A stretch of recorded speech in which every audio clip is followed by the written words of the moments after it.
Desde os primeiros passos de uma menina no vaudeville até os cantos sombrios de Hollywood, a vida de Judy Garland é uma jornada que explora os extremos da fama, do talento e do sacrifício pessoal. Vamos acompanhar essa lenda desde seu nascimento como Frances Etelgon até os desafios emocionais que ela enfrentou após seu papel icônico no Mágico de Oz. Homero. O começo. Frances Etelgon, a menina que encantava, que depois seria conhecida mundialmente como Judy Garland, chegou ao mundo no dia 10 de junho de 1922 em Grand Rapids, Minnesota.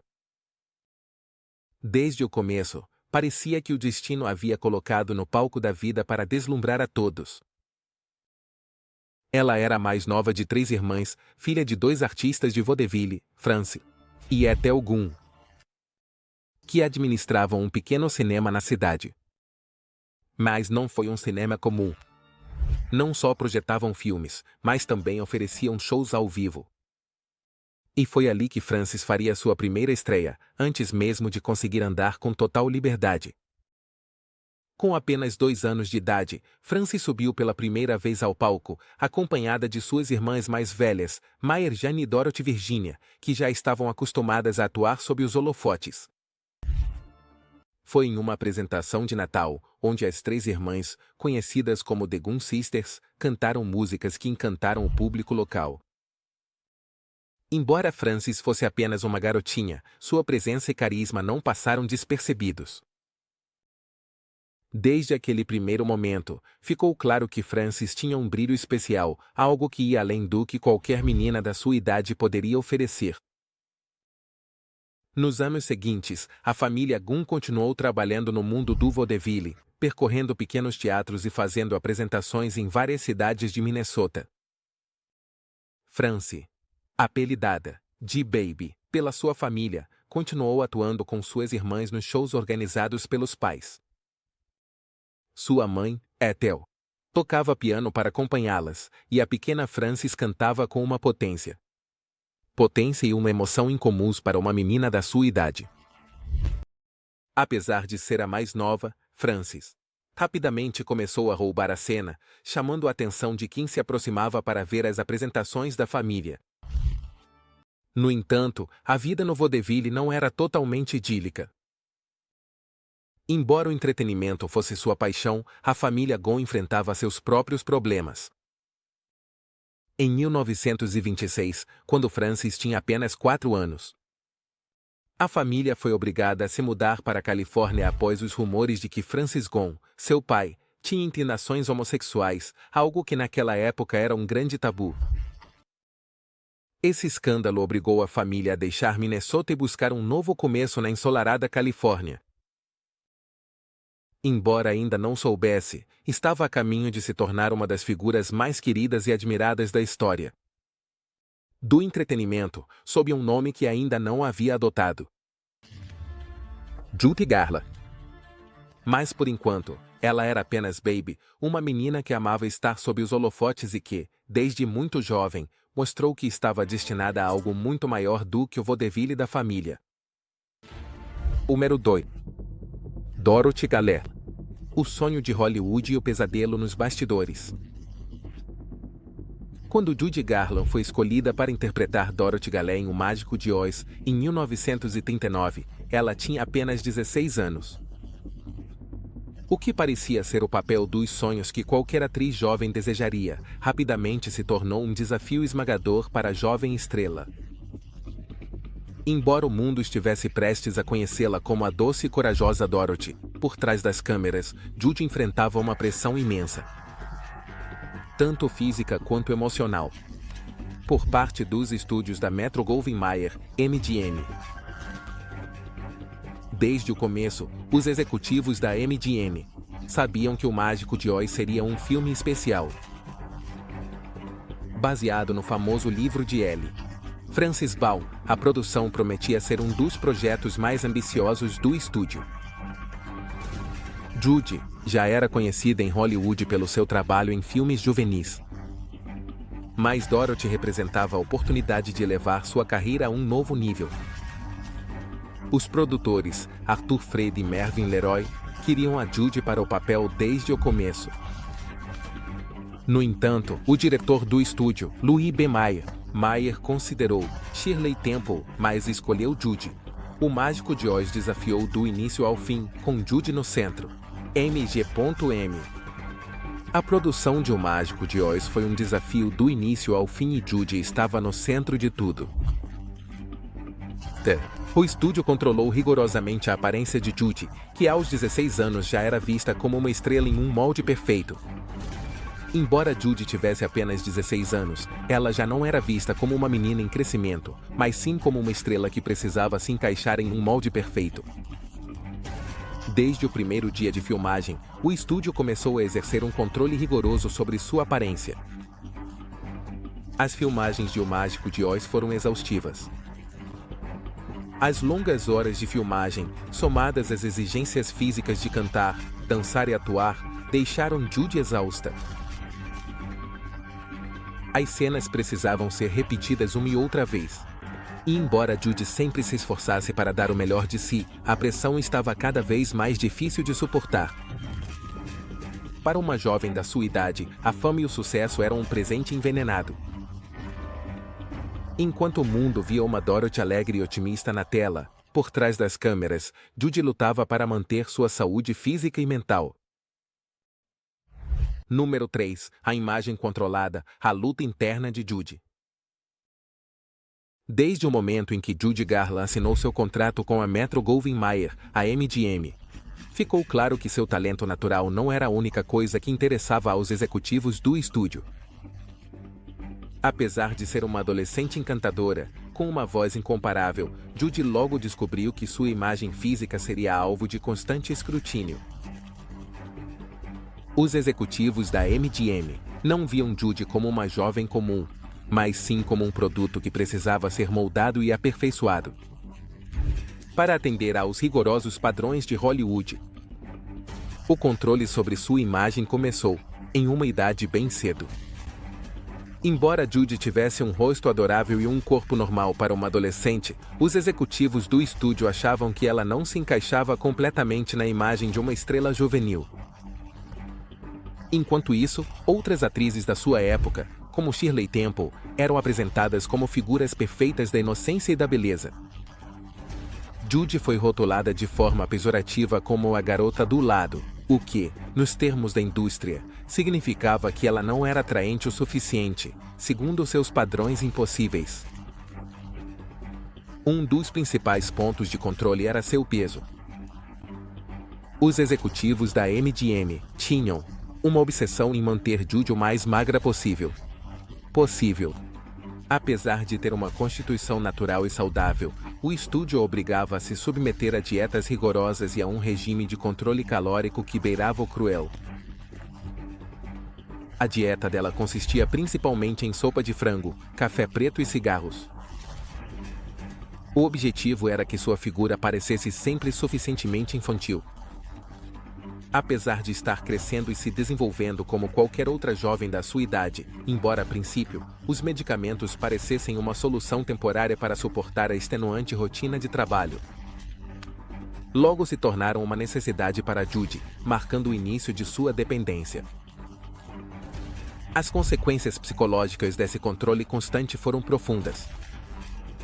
Judy lutava internamente com sua imagem e autoestima, sentindo-se presa em um corpo incontrolável, moldado e manipulado por executivos que valorizavam mais sua aparência do que seu bem-estar emocional. Ela se sentia presa em um corpo que não conseguia controlar, moldado e manipulado pelos executivos que viam mais valor em sua aparência do que em seu bem-estar emocional. Número 4. A luta contra a dependência. 1. Ciclo vicioso. Um dos aspectos mais trágicos da vida de Judy Garland foi sua batalha contra as dependências. Uma luta que começou na sua juventude e a acompanhou por toda a vida. Desde muito cedo, Judy foi vítima das pressões de Hollywood, especificamente dos executivos da Metro-Goldwyn-Mayer, MGM, que a submeteram a um regime rigoroso de controle sobre sua aparência, seus hábitos e sua saúde. Embora Judy tenha sido adorada por milhões de pessoas, Por trás daquele sorriso deslumbrante, havia uma mulher presa em um ciclo de dependência que nunca conseguiu romper completamente. A relação de Judy com os medicamentos começou quando ela tinha apenas 14 anos. A MGM, obcecada com sua imagem de uma menina bonitinha, prescreveu pílulas para controlar seu peso e mantê-la alerta durante as longas horas de trabalho no set. Judy, que estava crescendo e se desenvolvendo fisicamente como qualquer adolescente, foi submetida a uma pressão extrema para se manter magra. Já que o estúdio considerava que sua figura juvenil era parte essencial de seu apelo na tela. Ela recebia anfetaminas para suprimir o apetite e para ajudá-la a ficar acordada durante as filmagens, que muitas vezes duravam até altas horas da madrugada. Parecia um método para manter energia, mas tornou-se armadilha. Judy passou a depender das pílulas. Logo, se tornou uma armadilha. Judy começou a depender das pílulas. Davam anfetaminas de dia e barbitúricos à noite. Esse ciclo devastou sua saúde. Durante o dia, davam anfetaminas para mantê-la ativa e à noite, administravam barbitúricos para ajudá-la a dormir. Esse ciclo ininterrupto de estimulantes e sedativos teve consequências devastadoras para sua saúde física e mental. Com o tempo, Judy desenvolveu uma dependência desses medicamentos, o que a levou a um estado de exaustão crônica. Além dos medicamentos, o álcool também começou a ter um papel na sua vida. Judy, que a princípio se mantinha longe do álcool, começou a recorrer à bebida para lidar com suas dores emocionais. O abuso de álcool, combinado com os medicamentos, formava um coquetel perigoso que só piorava seu estado de saúde. Embora seus entes queridos, incluindo seus maridos e amigos próximos, tentassem ajudá-la, Judy estava presa em um ciclo de dependência do qual parecia não conseguir escapar. Apesar de todos esses desafios, Judy continuou trabalhando incansavelmente. Sua ética de trabalho era admirável. E mesmo que seu corpo e sua mente estivessem à beira do colapso, ela sempre encontrava um jeito de dar o melhor de si. No palco ou no set de filmagem. Suas apresentações ao vivo, como as lendárias performances no Carnegie Hall e no Palace Theatre, são prova de seu compromisso inabalável com sua arte. Mesmo quando sua saúde estava em declínio. Com o passar dos anos, Judy tentou várias vezes deixar as dependências para trás. Houve momentos em que parecia estar se recuperando, onde sua energia e vitalidade voltavam. Mas as recaídas estavam sempre à espreita. A indústria do entretenimento, que tantas vezes a havia elevado, também foi responsável em parte pela sua queda. As longas jornadas, as expectativas impossíveis e a falta de atenção ao seu bem-estar pessoal contribuíram para o seu deterioro. No final dos anos 60, a saúde de Judy estava gravemente afetada. Embora continuasse sendo uma artista adorada por seus fãs, os efeitos de anos de abuso de medicamentos e álcool eram cada vez mais evidentes. Seu corpo já não respondia como antes. E as apresentações ao vivo, que uma vez foram sua fuga e refúgio, se tornaram um desafio insustentável. Número 5, uma estrela. Enas. O triunfo do Carnegie Hall. Apesar das lutas pessoais e das adversidades que enfrentava, Judy Garland nunca perdeu completamente o amor pelo seu público. Nem a capacidade de ressurgir das cinzas, como a Fênix. Um exemplo perfeito disso é seu lendário concerto no Carnegie Hall em 1961. Um evento que continua sendo um dos momentos mais emblemáticos de sua carreira e da história da música ao vivo. Este concerto não foi apenas um marco artístico, mas também um lembrete da força de vontade e da paixão que Judy tinha pela sua arte. Mesmo no meio do caos pessoal. Nesse momento, a carreira de Judy estava em uma encruzilhada. Depois de uma década marcada por altos e baixos, incluindo sua luta contra a adição e sua saída de Hollywood, muitas pessoas na indústria do entretenimento achavam que seu tempo no palco tinha acabado. No entanto, Sidney Lumet tinha outra visão. Ele confiava no talento de Judy. tinha outra visão. Ele acreditava firmemente no talento de Judy e em sua capacidade de voltar com força aos palcos. Então, contra todas as expectativas, organizaram uma turnê de concertos, com um show do Carnegie Hall como a joia da coroa. No dia 17 de abril de 1961, Judy Garland subiu ao palco do prestigiado Carnegie Hall, em Nova York, diante de uma plateia que esgotou todos os ingressos.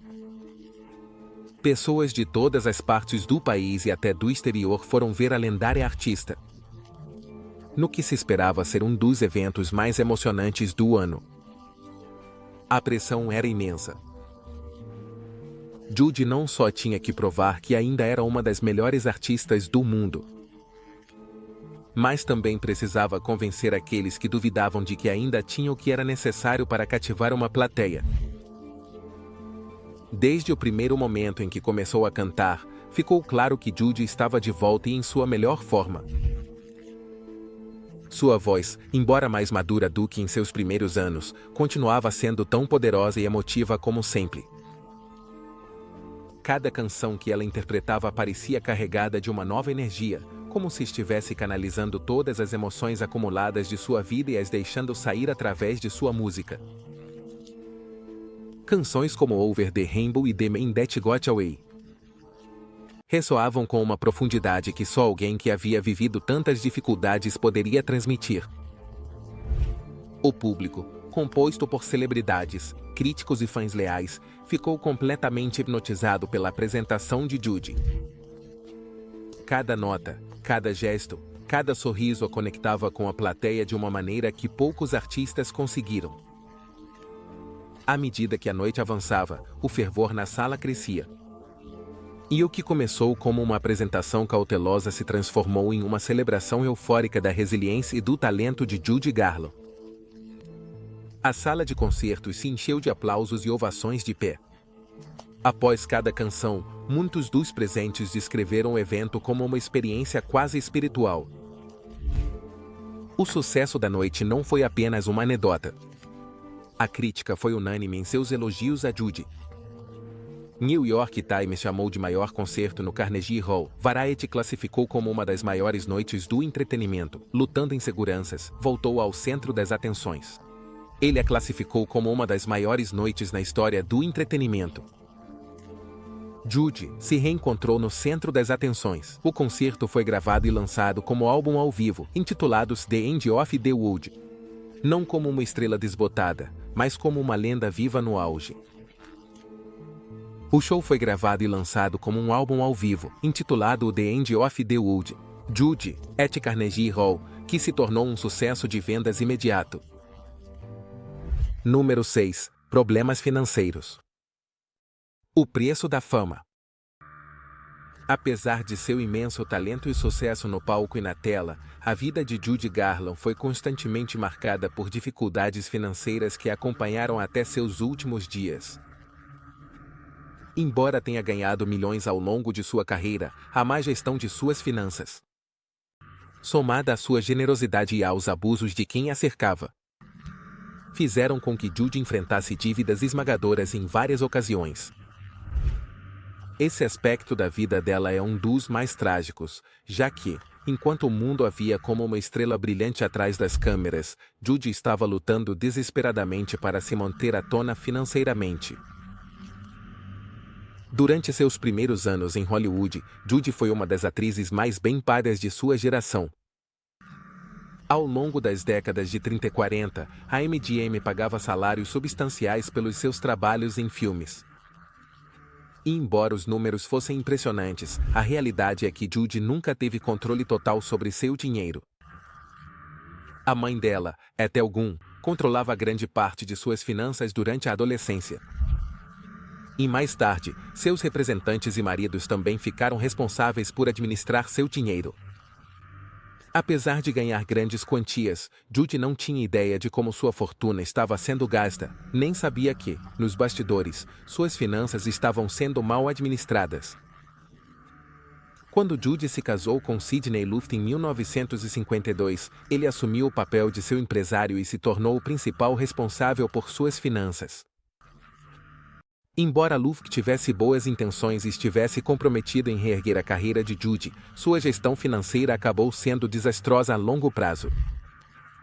Um dos seus maiores projetos foi a produção de A Star is Born em 1954. Um filme que marcava o retorno de Judy ao cinema e no qual ambos investiram grande parte de seu dinheiro. Embora o filme tenha sido um sucesso crítico e consolidado Judy como uma das melhores atrizes de sua geração, o custo de sua produção foi tão alto que os lucros não foram suficientes para cobrir as dívidas que haviam acumulado. Esse foi o começo do fim em termos financeiros para o casal. Além dos problemas decorrentes de seus investimentos cinematográficos, Judy era conhecida por sua generosidade e, frequentemente, emprestava dinheiro a amigos e familiares, sem esperar nada em troca. A casa dela em Brentwood, Los Angeles, se tornou um refúgio para muitas pessoas do mundo do entretenimento que estavam passando por dificuldades. Judy tinha um coração enorme e não hesitava em ajudar os outros. Mas isso também significava que seus próprios recursos se esgotavam rapidamente. Sua natureza confiante a tornava vulnerável a pessoas que se aproveitavam de sua fama e de seu dinheiro, o que contribuiu para sua crescente instabilidade financeira. A pressão de ter que continuar trabalhando sem descanso para pagar suas dívidas a levou a buscar consolo em medicamentos e álcool, o que só piorou sua situação. Os shows e as apresentações ao vivo, que uma vez tinham sido uma fonte de alegria e conexão com seu público, se tornaram uma obrigação financeira. Cada apresentação significava pagar uma parte de suas dívidas, mas nunca era o suficiente para se livrar completamente delas.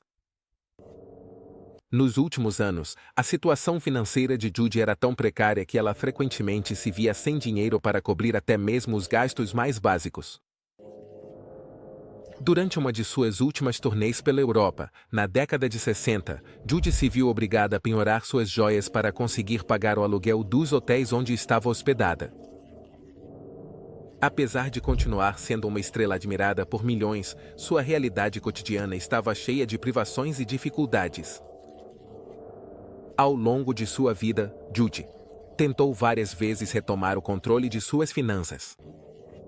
Mas ela sempre se via presa em um ciclo de dívidas e mais decisões econômicas, mesmo depois de seu divórcio de Sidney Luft, quando contratou novos representantes para gerenciar sua carreira, os problemas financeiros continuaram.